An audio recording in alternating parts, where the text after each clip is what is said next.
Everyone, Mrs. Pallone here. Today I am going to tackle a big topic that I see a lot on Twitter, Facebook, and Instagram, and that is getting children to be able to recognize the difference between B and D. They both have a straight line. They both have a circle. So here are a couple tricks that I used. Trick number one, starting the very first day of kindergarten, I teach them the difference between their left and their right hand. And we just use things in our classroom. On the left side of our classroom, we have pictures of the presidents. On the right side of our classroom, we have the cabinets.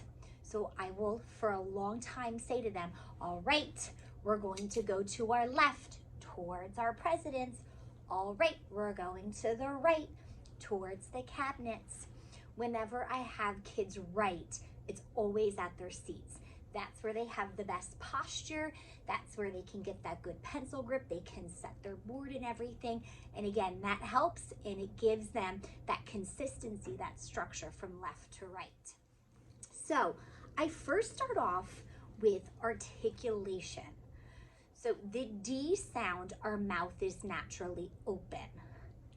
D, D. Our tongue comes up and it taps the back of our teeth. So when I think about the D, I think of my mouth being open like a circle. So when we go to write the letter D, we're going to start with the circle first.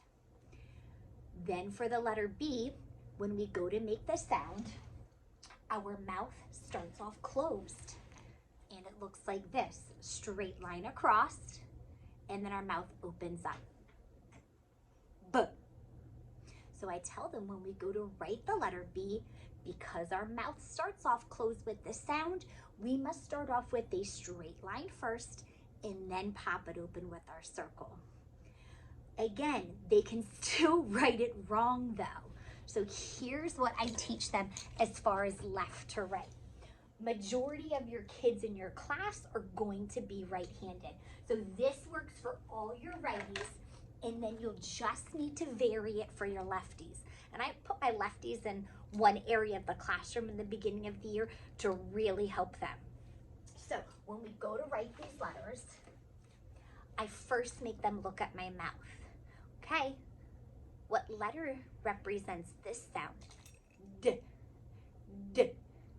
They will say to me, mouth open, circle first.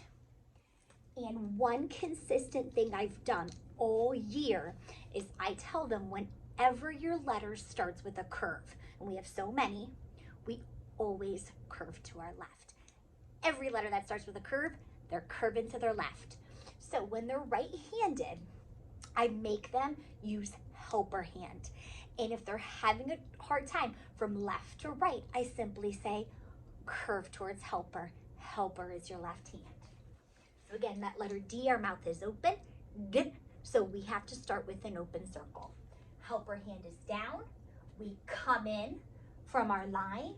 We fly back and we curve. Then we go straight up and straight down. And that gets them to write the letter D correctly. I can't emphasize enough that they have to curve towards helper. Helper is their left hand. Now for that select few of lefties, I say, hey guys, you're special. You're gonna do it different. You're gonna curve away from helper. And I constantly go over to them and remind them. Now for letter B, I'll say to them, okay, look at my mouth. Write me the letter we use to spell this sound. B. And I use this hand motion to scaffold them. B. And they will yell to me after a while, straight line first. And I tell them, whenever our letter starts with a straight line, we don't need any space. We aren't doing any curving. So we have to come all the way over to our left hand. And then we pull straight down. We push up and we curve forward.